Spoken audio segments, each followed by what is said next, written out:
যুক্তরাজ্যে জমকালো আয়োজনের মধ্য দিয়ে শুরু হলো পার্লামেন্টের নতুন অধিবেশন। বুধবার ঐতিহ্যবাহী কিংস স্পিচ বা রাজকীয় ভাষণ দেন রাজা তৃতীয় চার্লস।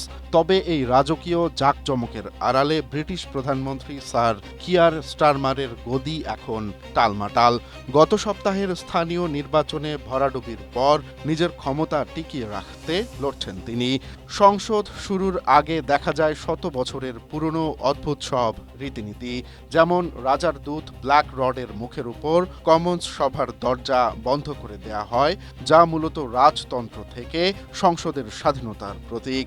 রাজার ভাষণে মধ্যপ্রাচ্য সংকট, ইউক্রেন যুদ্ধ এবং ইউরোপীয় ইউনিয়নের সাথে সম্পর্ক উন্নয়নের উপর জোর দেওয়া হয়েছে। এছাড়া আগামী বছর জি20 সম্মেলন আয়োজনের ঘোষণাও দেন রাজা।